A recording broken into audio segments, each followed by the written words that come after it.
Radio Line News Update. Brought to you by Josco jewellers ഷോറൂമുകളിൽ സ്വർണ്ണ വജ്രാഭരണങ്ങൾക്ക് ഓഫറുകളുടെയും സമ്മാനങ്ങളുടെയും വിരുന്നൊരുക്കി ജൂൺ 21 മുതൽ ഗ്രാൻഡ് NRI ഗോൾഡൻ ഫെസ്റ്റ്. നമസ്കാരം, ലൈവ് ന്യൂസ് അപ്ഡേറ്റ്സിലേക്ക് സ്വാഗതം. വാർത്തകളുമായി ഞാൻ നിപിൻ.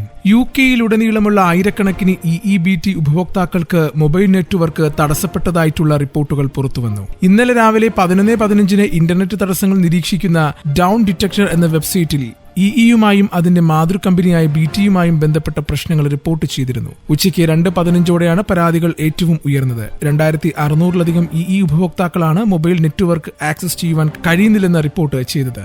ഗ്ലാസ്ഗോ മുതൽ ഇംഗ്ലണ്ടിന്റെ തെക്കൻ തീരം വരെ UK-യിലുടനീളമുള്ള ഉപഭോക്താക്കളെയാണ് തടസ്സം ബാധിച്ചത്. ലണ്ടൻ, ബർമിംഗ്ഹാം, മാഞ്ചസ്റ്റർ, ലീഡ്സ് എന്നിവിടങ്ങളിലെ ആളുകളാണ് ഏറ്റവും കൂടുതൽ പ്രശ്നങ്ങൾ റിപ്പോർട്ട് ചെയ്തത്. പ്രശ്നങ്ങളെക്കുറിച്ച് കടുത്ത ഭാഷയിലാണ് ആളുകൾ സോഷ്യൽ മീഡിയയിൽ പ്രതികരിച്ചത്. മൊബൈലുകളും ലാൻഡ് ലൈനുകളും കോളുകൾ വിളിക്കുവാനോ സ്വീകരിക്കുവാനോ കഴിയില്ലെന്നും EEയുടെ ഉപഭോക്തൃ സേവന നമ്പറിലേക്ക് ബന്ധപ്പെടുവാൻ കഴിയില്ലെന്നും വ്യാപകമായ പരാതികളാണ് ഉയർന്നുവന്നത്. തങ്ങളുടെ സേവനങ്ങളെ ബാധിക്കുന്ന ഒരു പ്രശ്നം പരിഹരിക്കുവാൻ അടിയന്തരമായി പ്രവർത്തിക്കുകയാണെന്ന് BTയുടെ വക്താവ് പറഞ്ഞു. ഉണ്ടായ അസൗകര്യങ്ങളിൽ ഖേദിക്കുന്നതായി അദ്ദേഹം കൂട്ടിച്ചേർത്തു. 2016 EEBT ഏറ്റെടുത്തത്. ഇവർക്ക് UK-യിൽ ഉടനീളം 30 ദശലക്ഷം ഉപഭോക്താക്കളാണ് ഉള്ളത്. ജീവനക്കാരുടെ ആരോഗ്യം, പ്രവർത്തന നടപടികൾ എന്നിവയുമായി ബന്ധപ്പെട്ട് ആവർത്തിച്ചുള്ള സുരക്ഷാ ലംഘനങ്ങൾക്ക് പിന്നാലെ ഇന്ത്യയുടെ വ്യോമയാന നിരീക്ഷണ ഏജൻസിയായ ഡയറക്ടറേറ്റ് ജനറൽ ഓഫ് സിവിൽ ഏവിയേഷനിൽ നിന്ന് നിയമ നടപടി നേരിട്ട് എയർ ഇന്ത്യ. ഈ മാസം അഹമ്മദാബാദിൽ 260 പേരുടെ മരണത്തിനിടയാക്കിയ ഫ്ലൈറ്റ് അപകടത്തിന് പിന്നാലെ കഴിഞ്ഞ 2 വർഷത്തിനിടെ നടന്ന നിരവധി ലംഘനങ്ങൾ എയർലൈൻ സ്വയം റിപ്പോർട്ട് ചെയ്തതിനു ശേഷമാണ് നിയമ നടപടി സ്വീകരിച്ചിരിക്കുന്നത്. ജൂലൈ 23 പുറത്തിറക്കിയ നോട്ടീസുകളിൽ പൈലറ്റുമാർക്ക് ആവശ്യമായ വിശ്രമം നൽകാതിരിക്കുക, ഇവർക്ക് ശരിയായ സിമുലേറ്ററും ഉയരത്തിലുള്ള പരിശീലനവും നൽകാതിരിക്കുക, അന്താരാഷ്ട്ര വിമാന സർവീസുകളിൽ ആവശ്യമായ ജീവനക്കാരെ നിയമിക്കാതിരിക്കുക എന്നിവയുൾപ്പെടെ 29 ലംഘനങ്ങൾ DGCA എടുത്തു കാണിച്ചു. മുമ്പ് നിരവധി മുന്നറിയിപ്പുകൾ നൽകിയിട്ടും ഫലപ്രദമായ നിയന്ത്രണ സംവിധാനങ്ങൾ നടപ്പിലാക്കുന്നതിൽ എയർ ഇന്ത്യ പരാജയപ്പെട്ടുവെന്നും DGCA പറയുന്നു.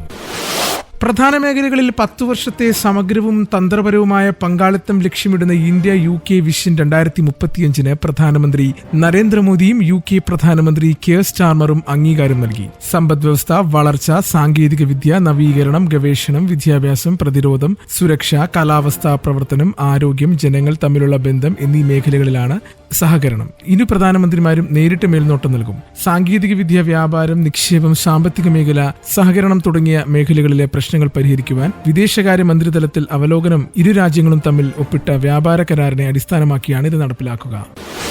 NHS ഇംഗ്ലണ്ടിൽ ശമ്പള വർധനയ്ക്കായി ഇന്ന് രാവിലെ മുതൽ 5 ദിവസത്തെ തുടർച്ചയായ വാക്കൌട്ട് സമരത്തിന് ഡോക്ടർമാർ. ജൂനിയർ ഡോക്ടർമാർ എന്ന് നേരത്തെ അറിയപ്പെട്ടിരുന്ന റെസിഡന്റ് ഡോക്ടർമാരാണ് വാക്കൌട്ട് സമരത്തിന് നോട്ടീസ് നൽകിയിരിക്കുന്നത്. പ്രശ്നം പരിഹരിക്കുവാനായി നടത്തിയ വിവിധ തലത്തിലുള്ള ചർച്ചകൾ ഫലം കാണാതെ വന്നതോടെയാണ് മുൻ നിശ്ചയപ്രകാരം സമരത്തിന് ഡോക്ടർമാർ തീരുമാനമെടുത്തത്. ഡോക്ടർമാർ വാക്കൌട്ട് നടത്തുന്നതോടെ രാജ്യത്തെ ആരോഗ്യമേഖല അപ്പാടെ സ്തംഭിക്കും. ഇതിന്റെ പ്രത്യാഘാതങ്ങൾ മാസങ്ങൾ നീളുന്ന തുടർ പ്രതിസന്ധിക്കും വഴിവെക്കും. ഇനി നാട്ടിലെ വാർത്തകൾ. രാജസ്ഥാനിലെ ജലവാർ ജില്ലയിൽ സർക്കാർ സ്കൂൾ കെട്ടിടം തകർന്ന് 7 വിദ്യാർത്ഥികൾ മരിച്ചു. 2 പേർക്ക് ഗുരുതര പരിക്കേറ്റു. മനോഹർ താനയിലെ പിപ്ലോഡി സർക്കാർ സ്കൂളിൽ വെള്ളിയാഴ്ച രാവിലെ 8:30 സംഭവം. ഒറ്റനില കെട്ടിടത്തിന്റെ മേൽക്കൂരയാണ് തകർന്നു വീണത്. അപകട സമയത്ത് 60ഓളം വിദ്യാർത്ഥികളും അധ്യാപകരും ജീവനക്കാരും പരിസരത്ത് ഉണ്ടായിരുന്നുവെന്ന് അധികൃതർ അറിയിച്ചു. 8 വയസ്സിനും 11 വയസ്സിനും ഇടയിൽ പ്രായമുള്ള വിദ്യാർത്ഥികളാണ് അപകടത്തിൽപ്പെട്ടത്. 8ാം ക്ലാസ് വരെയാണ് സ്കൂളിലുള്ളത്. സ്കൂൾ കെട്ടിടം നേരത്തെ തന്നെ പൊളിഞ്ഞു വീഴാറായ നിലയിലായിരുന്നുവെന്നും ഇത് സംബന്ധിച്ച പരാതി നൽകിയിരുന്നതായും സ്കൂൾ അധികൃതർ അറിയിച്ചു. ഡ്രോണിൽ നിന്ന് വിജയകരമായി മിസൈൽ വിക്ഷേപിച്ച് ഇന്ത്യ. ആന്ധ്രാപ്രദേശിലെ കുർണൂലിൽ defence research and development organisation നടത്തിയ UAV launch precision guided missile V3 പരീക്ഷണം വിജയിച്ചു. ഇക്കാര്യം സമൂഹമാധ്യമത്തിലൂടെ പുറത്തുവിട്ട പ്രധാനമന്ത്രി രാജ്നാഥ് സിംഗ് DRDOയെ അഭിനന്ദിച്ചു. കൊടുംകുറ്റവാളി ഗോവിന്ദച്ചാമി കണ്ണൂർ സെൻട്രൽ ജയിലിൽ നിന്നും ജയിൽ ചാടിയത് കൃത്യമായ ആസൂത്രണത്തോടെ.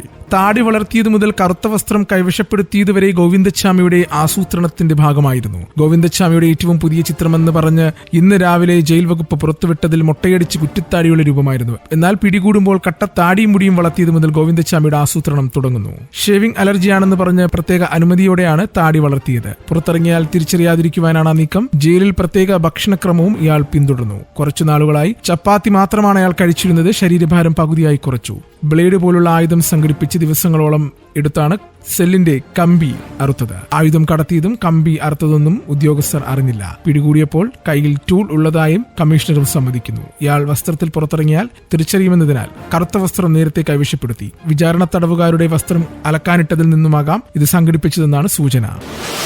ഈ വർഷത്തെ ഏഷ്യ കപ്പ് ക്രിക്കറ്റ് ടൂർണമെന്റ് സെപ്റ്റംബറിൽ UAE നടക്കും. 2020 ഫോർമാറ്റിൽ നടക്കുന്ന ടൂർണമെന്റിന്റെ ആതിഥേയർ ഇന്ത്യൻ ക്രിക്കറ്റ് കൺട്രോൾ ബോർഡാണ്. ഇന്ത്യ പാകിസ്ഥാൻ മത്സരങ്ങൾ ഇരു രാജ്യങ്ങളും അംഗീകരിച്ച ഹൈബ്രിഡ് മോഡൽ അനുസരിച്ച് 2027 വരെ നിഷ്പക്ഷ രീതിയിലായിരിക്കും സംഘടിപ്പിക്കുക. ഇതുകൂടി പരിഗണിച്ചാണ് ഏഷ്യ കപ്പ് ടൂർണമെന്റ് ഒന്നാകെ UAE മാറ്റുവാൻ BCCI തീരുമാനിച്ചത്. ഇന്ത്യ പാകിസ്ഥാൻ മത്സരങ്ങൾ മിക്കവാറും ദുബായിലായിരിക്കും. 25 അംഗ രാജ്യങ്ങൾ പങ്കെടുത്ത ഏഷ്യൻ ക്രിക്കറ്റ് കൌൺസിൽ യോഗത്തിലാണ് തീരുമാനം. ഇന്നത്തെ പൗണ്ട് വിനിമയ നിരക്ക് 116.45 രൂപ. ഇതോടുകൂടി വാർത്തകൾ കഴിഞ്ഞു. കൂടുതൽ വാർത്തകൾ അടുത്ത ബുള്ളറ്റിൽ. കൂടുതൽ വാർത്തകൾക്കും വിശേഷങ്ങൾക്കുമായി റേഡിയോ ലൈം ആപ്പ് ഡൗൺലോഡ് ചെയ്യൂ. പ്ലേ സ്റ്റോറിൽ നിന്നും ആപ്പ് സ്റ്റോറിൽ നിന്നും. Radio Lime.